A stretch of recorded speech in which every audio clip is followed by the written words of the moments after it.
Pour faire une transition qui glisse comme ceci, on va tout d'abord aller sur le panneau projet et créer un calque d'effet. Pour créer un calque d'effet, on va faire clic droit, nouvel élément et calque d'effet. Ensuite, on va venir le glisser sur notre timeline au-dessus des deux autres éléments. Et ensuite, on va venir mettre la barre bleue bien au milieu des deux éléments. À partir de là, on va appuyer sur Shift et 2 fois sur la flèche de droite où là, on va pouvoir cut. Enfin, on appuie sur Shift, on fait 2 fois la flèche du gauche pour ramener au milieu, puis encore 2 fois flèche du gauche pour aller à gauche. Et là, on va recut pour après enlever les deux parties. En gros, quand vous appuyez sur la flèche, vous allez avancer d'une frame. Et si vous appuyez avec Shift, vous avancez de 5 frames. Du coup, maintenant, on va aller chercher l'effet le plus important, l'effet décalage. On va venir mettre sur notre calque d'effet. Et ensuite, on va se mettre au tout début du calque d'effet et on va venir cocher le petit timer à côté de décalé vert. Du coup, là, normalement, vous avez deux données en positif. Ensuite, on va aller à la toute fin du calque d'effet et se ramener d'une seule frame pour qu'on voit bien la barre bleue. Et là, la deuxième valeur qui est la valeur verticale qui, moi, est à 540, va venir la mettre au négatif. Par exemple, si votre valeur est 1080, vous mettrez moins 1080. Là, du coup, on voit que ça fait un décalage.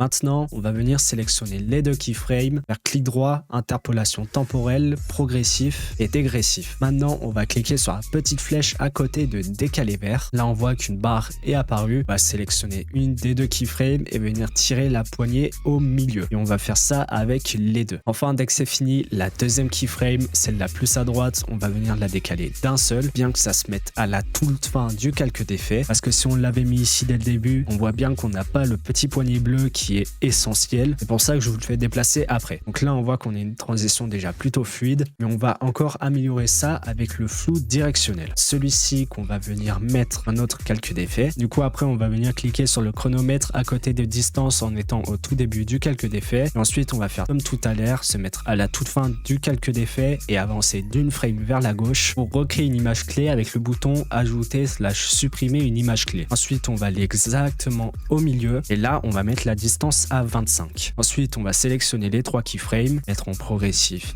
dégressif. Ensuite, on va ouvrir la barre des vitesses avec la petite flèche à côté du chronomètre. Et là, on va venir tirer les poignées extérieures vers le milieu, comme ceci. Enfin, la keyframe la plus à droite, on va venir la décaler d'un seul, car c'est le même problème que tout à l'heure. Et là, on a notre transition. Alors, si vous voulez créer une transition, par exemple, de droite à gauche, il faudra mettre l'angle à 90. Et au niveau du décalé vert, ce ne sera pas au niveau du vertical qu'il faudra mettre en négatif, mais au niveau de l'horizontal. Du coup, la première valeur. Et là, on voit bien qu'on a plus une transition horizontale.